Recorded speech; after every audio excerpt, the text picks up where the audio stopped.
Question bank class 10 ডাফ and dot page number 295 রয়েছে first summative ইভলিউশনের মডেল সেট 12। এই মডেল সেটটির সিন আনসিন এবং গ্রামার পার্টের সমাধান দেওয়া হবে। আর বলে রাখবো এর আগের যে সেটগুলি রয়েছে সেগুলির সমাধান ইতিমধ্যে আপলোড করা হয়েছে, ডেসক্রিপশন বক্স এবং এন্ড স্ক্রিনে প্লেলিস্ট রয়েছে, দেখে নিতে পারো। তাহলে এখন সেকশন এতে প্রোজ পার্ট থেকে সিন রয়েছে, এটি রয়েছে দ্য পাসিং অ্যাওয়ে অফ বাপু থেকে। শুরুতে রয়েছে কমপ্লিট দ্য ফলোয়িং স্টেটমেন্ট, রয়েছে আই রেফার্স টু ড্যাশ। এখানে আই কাকে রেফার করা হয়েছে সেটা হচ্ছে দ্য অথরিজ নয়নতারা সেগাল, তাকে উল্লেখ করা হয়েছে বা তাকেই রেফার করা হয়েছে। এরপর রয়েছে what if now Bapu is গন। এখানে রয়েছে tick the correct answer. The emotion expressed hair is of dash. তো এই লাইনটার মধ্য দিয়ে যে ইমোশনটা প্রকাশ পেয়েছে সেটা হচ্ছে এখানের মধ্যে যেগুলো করা রয়েছে, এখানের মধ্যে হোপ, অপশান এ হচ্ছে আনসার হবে। এরপর বিয়ের দাগে রয়েছে complete the following sentences with information from the text. প্রথমে রয়েছে বাট ফর বাপু, এরপরে ড্যাশ রয়েছে। অ্যান্সারটা এই লাইনটাতে রয়েছে, এই যে millions of people would have been ordinary folk. এরপরে কোশ্চেনটা দেওয়া রয়েছে বাট ফর বাপু, এটা দেওয়া রয়েছে, আমাদেরকে তুলতে হবে এইখানটা millions of people would have been ordinary folk. এরপরে রয়েছে দো বাপু ওয়াজ নো মোর দে, এরপরে ড্যাশ রয়েছে, বলছে যদিও বাপু ছিলেন না তারা। অ্যান্সারটা এখানে হবে we are still there young strong and proud to bear his banner before। এরপরে এই যে আস রয়েছে এটাকে দেম করতে হবে। এরপরে রয়েছে সি এর দাগে answer the following question, how could the narrator console or inspire herself. কিভাবে লেখিকা নিজেকে কনসোল করেছিলেন অর্থাৎ সান্ত্বনা দিয়েছিলেন এবং ইন্সপায়ার অর্থাৎ উদ্বুদ্ধ করেছিলেন, তো কিভাবে করেছিলেন সেটা। তো অ্যান্সারটা একটু বড় হবে, আমি লিখে দিয়েছি দেখো। The writer roused herself with an effort and said herself that Bapu had lived and died for everything and she also thought that she could not lose her courage so easily as her values were not so weak. এরপরে রয়েছে poetry part থেকে scene এবং এটি রয়েছে my own true family থেকে। শুরুতে MCQ প্রশ্ন রয়েছে, the poet met an old, এরপরে women, the old women began to cackle. এরপর রয়েছে a staring tribe refers to, এরপরে ড্যাশ রয়েছে, অ্যান্সারটা হচ্ছে অপশান ডি ওক ট্রিজ। এরপর রয়েছে the old women was dash, old women হচ্ছে আনস্টেডি অ্যান্ড পোরলি ড্রেসড। এরপরে বিয়ের দাগে রয়েছে আনসার দ্য ফলোয়িং কোশ্চেন্স, রয়েছে what did the old women say. বৃদ্ধা মহিলা কি বলেছিলেন। অ্যান্সারটা the old women shed that she had the poet's secret inside her little bag. তো তিনি বলেছিলেন যে তার কাছে কবির যে গোপন ব্যাপারগুলো তার ছোট্ট ব্যাগটার মধ্যে ছিল। এরপরে একটি আনসিন রয়েছে, তো চলো আনসিনের মানেটা প্রথমে বলে দিই। A versatile genius Shambhu Mitra lead the theatre movement in India since 1940। তো ভার্সেটাইল রয়েছে, ভার্সেটাইল মানে বহুমুখী, একজন বহুমুখী হচ্ছে একজন ব্যক্তি শম্ভু মিত্র, যিনি ভারতীয় থিয়েটারকে অনেক বছর ধরে পরিচালনা করেছেন 1940 সাল থেকে। He was a legend in his life, তিনি তার জীবনে একজন কিংবদন্তি ছিলেন। বিসাইডস অ্যান অ্যাক্টর, একজন অভিনেতার পাশাপাশি he was a director, producer, dramatist, writer and thinker, এতগুলো কাজ তিনি একসঙ্গে করতেন। He was held in high esteem as theatre personality and a man by one and all. তো বলছে তিনি তার হচ্ছে সর্বোচ্চ যে জায়গাটা সেটা হচ্ছে থিয়েটার পার্সোনালিটি হিসেবে তিনি হচ্ছে তার জায়গাটা ধরে রেখেছিলেন এবং তিনি একজন মানুষ ছিলেন যিনি একাই সমস্ত কিছু করতেন, এরকম একজন। হি প্রডিউসড প্লেজ, তিনি নাটকগুলি তৈরি করেছিলেন, যেমন রাজা অডিপাস, গ্যালিলিও, দশচক্র, এরপর রয়েছে রক্তকরবী, 4 অধ্যায়, পুতুল খেলা, which is an adaptation of Ibsen's a doll's house and so on. তো এই সমস্ত তিনি যে প্লেগুলো সেগুলো হচ্ছে তৈরি করেছিলেন। আর এই যে পুতুল খেলা যেটা হচ্ছে নেওয়া হয়েছে ইবসেনের এ ডলস হাউস এখান থেকে, এবং আরও অনেক প্লে তিনি হচ্ছে তৈরি করেছিলেন। His wife the eminent stage actress Tripti Mitra. তো তার স্ত্রী একজন বিখ্যাত স্টেজ অ্যাক্টর যার নাম হচ্ছে Tripti Mitra, played the lead in most of his plays. তার বেশিরভাগ যে নাটকগুলো বা প্লেগুলো তাতে হচ্ছে মেন চরিত্রে অভিনয় করেছেন। She died in 1989 leaving their daughter, তার মেয়েকে ছেড়ে রেখে গিয়েছিলেন সাউলি মিত্র, তার মেয়ের নাম। এ রিনোয়েড স্টেজ অ্যাক্ট্রেস, তিনিও একজন স্টেজ অভিনেত্রী। Shambhu Mitra joined the Indian people's theatre association, যার শর্ট ফর্ম হচ্ছে IPTA, ইন 1983। তাহলে 1983 সালে শম্ভু মিত্র এই অ্যাসোসিয়েশনে যোগদান করেছিলেন। 5 ইয়ার্স লেটার, 5 বছর পরে হি লেফট ইট, তিনি এটিকে ত্যাগ করেছিলেন, অর্থাৎ এই অ্যাসোসিয়েশন ত্যাগ করেছিলেন to form his own group Bahurupi, তার নিজের একটা গ্রুপ বহুরূপী তৈরি করার জন্য, যার নামটা হচ্ছে Bahurupi. His contribution to drama and society brought him national and international recognition.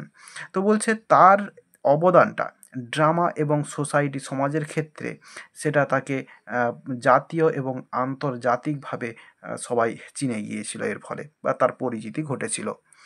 He was awarded the Padma Bhushan in 1970, 1970 সালে তিনি পদ্মভূষণ অ্যাওয়ার্ড পেয়েছিলেন। এরপরে দ্য ম্যাগসেসে ইন 1976, 1976 সালে ম্যাগসেসে পেয়েছিলেন। কালিদাস সম্মান পেয়েছিলেন 1983 সালে। The Deshikottam by Visva Bharati university in 1972।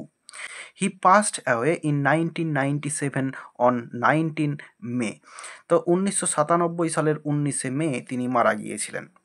তাহলে মানেটা বললাম, এবার চলো অ্যান্সারগুলো দেখে নেব কোশ্চেনের। Shambhu Mitra was a producer of plays like, এরপরে ড্যাশ রয়েছে, তো এরপরে এই যে প্লেগুলোর নাম রয়েছে পুরো লিখে দেবো একেবারে শেষ পর্যন্ত।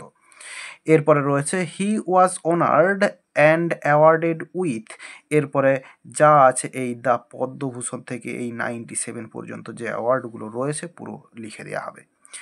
এরপর রয়েছে আনসার দ্য ফলোয়িং কোশ্চেন্স, রয়েছে what qualities did Shambhu Mitra have, Shambhu মিত্রের কী কী কোয়ালিটিসগুলো ছিল।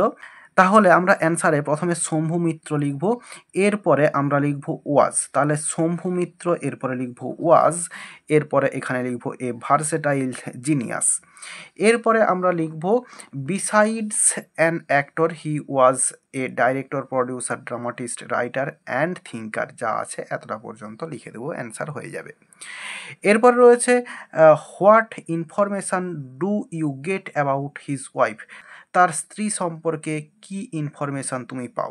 তাহলে হিজ ওয়াইফ ওয়াজ, এরপরে লিখব the eminent stage actress Tripti Mitra, played the lead in most of his place, এখানে হিজের জায়গায় শম্ভু মিত্রজ লিখলে ভালো হয়, প্লেস, আর হচ্ছে সি ডায়েড ইন 1989, এতটা পর্যন্ত লিখে দেব। তাহলে অ্যান্সারটা আবার বলছি, হিজ ওয়াইফ ওয়াজ, এরপরে the eminent stage actress Tripti Mitra, played the lead in most of his plays and she died, এরপরে ইন 1989, এতটা পর্যন্ত লেখা হবে। এরপরে রয়েছে find out from the text having the same meaning, এখানে রয়েছে a person having many side talents, তো বিভিন্ন ধরনের ট্যালেন্ট যার মধ্যে রয়েছে সেটা হচ্ছে ভার্সেটাইল, এই কথাটা লেখা হবে, ভার্সেটাইল কথাটা।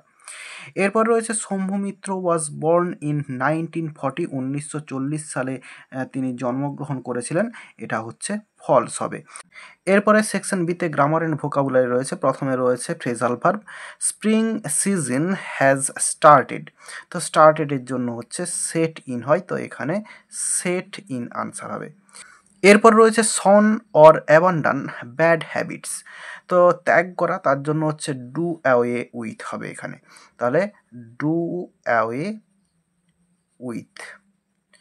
এরপর রয়েছে dengue has spread in our locality, তো এই যে স্প্রেড এর জন্য হচ্ছে ব্রেক আউট হয়, তো এখানে থার্ড ফর্মে রয়েছে হবে ব্রোকেন আউট, ব্রোকেন আউট। এরপরে ডু অ্যাজ ডাইরেক্টেড রয়েছে AKB sir was teaching English, voice change করতে দেওয়া রয়েছে। তাহলে এখানের যে অবজেক্ট ইংলিশটাকে শুরুতে লিখলাম ইংলিশ, এরপরে বি ভার্ব এরপরে ওয়াজ বসবে এবং কন্টিনিউয়াস টেন্সে থাকার জন্য বিইং বসবে, পাস্ট কন্টিনিউয়াস টেন্সে রয়েছে। এরপরে ভার্বের থার্ড ফর্ম টট TAUGHT, এরপরে প্রিপোজিশন বাই বসবে এবং তারপরে এই সাবজেক্টটা বাইয়ের পরে বসে যাবে AKB স্যার। তাহলে অ্যান্সারটা হলো English was being taught by AKB sir. Nothing for you, give it to your headmaster said Sammy's father. Indirect speech করতে দেওয়া রয়েছে, অর্থাৎ ন্যারেশন চেঞ্জ করতে হবে। অ্যান্সারটা হলো Sammy's father said that there was nothing for him and also ordered to give it to his অথবা their headmaster. এরপর রয়েছে as soon as we reached home it began to rain. এটা হচ্ছে negative sentence করতে হবে। আর as soon as দিয়ে রয়েছে মানে আমাকে নেগেটিভ সেন্টেন্স করতে হলে নো সুনার কথাটা ইউজ করতে হবে। নো সুনার, এরপরে হ্যাড, নো সুনার হ্যাড, এরপরে সাবজেক্ট উই বসাবো এবং এরপরে ভার্বের third form reached RESCHED, reached home, এরপরে দেন বসাবো। দেনের পরে এই ইট থেকে যা আছে পুরোটা বসিয়ে দিব। It began to rain. তাহলে অ্যান্সারটা হলো no sooner had we reached home then it began to rain. এরপর রয়েছে he was very poor, he was honest, as দিয়ে যোগ করতে হবে। তাহলে আমরা শুরু করব এই সেকেন্ড সেন্টেন্স থেকে এবং শুরুতে লিখব অ্যাজ হি ওয়াজ অনেস্ট, এরপরে কমা দিব এবং এরপরে লিখব হি ওয়াজ ভেরি পোর, অর্থাৎ ফার্স্ট সেন্টেন্সটা লিখে দিব। তাহলে অ্যান্সারটা হলো as he was honest he was very পোর। এরপর রয়েছে the old man was very tired, he could not walk anymore. এটা হচ্ছে সো দিয়ে যোগ করতে হবে, মানে এটা কমপ্লেক্স সেন্টেন্সে যোগ করতে হবে। তাহলে দ্য ওল্ড ম্যান ওয়াজ যেরকম আছে লিখব, এরপরে এই যে ভেরি রয়েছে এর জায়গায় সো লিখব। তাহলে the old man was so tired, এরপরে দ্যাট লিখব, দ্যাট, এরপরে he could not walk anymore যেমন আছে লিখে দেব। তাহলে অ্যান্সারটা হলো the old man was so tired that he could not walk anymore. এরপর রয়েছে the funeral was over, the narrator returned to Delhi. এটা রয়েছে সিম্পল সেন্টেন্সে যোগ করতে হবে। তাহলে এটাকে হচ্ছে নমিনেটিভ অ্যাবসিলিউটের যে নিয়মটা রয়েছে সেটাতে আমরা যোগ করব। তাহলে দ্য ফিউনিরাল, এরপরে এই যে ওয়াজ রয়েছে এটাকে করব বিইং, এরপরে ওভার যেমন রয়েছে থাকবে এবং কমা দিয়ে the narrator return to Delhi যা আছে লিখে দেবো। তাহলে কিছুই করলাম না, অ্যান্সারটা হলো দ্য ফিউনিরাল, এরপরে ওয়াজটাকে করলাম বিইং, ওভার, এরপরে কমা দিয়ে যা আছে পুরো লিখে দিলাম। সি এর দাগে রয়েছে আর্টিকেল প্রিপোজিশন হি ইজ, এরপরে রয়েছে অনারেবল, এখানে হবে an honourable man, and he never looks, এরপরে down upon the poor and helpless. তাহলে তিনি একজন অনারেবল অর্থাৎ সম্মানীয় ব্যক্তি এবং তিনি কখনো ঘৃণা করেন না গরিব এবং অসহায় মানুষদের। আর এরই সঙ্গে সঙ্গে এই সেটটির সিন আনসিন এবং গ্রামার পার্টের সমাধান দেওয়া হয়ে গেল।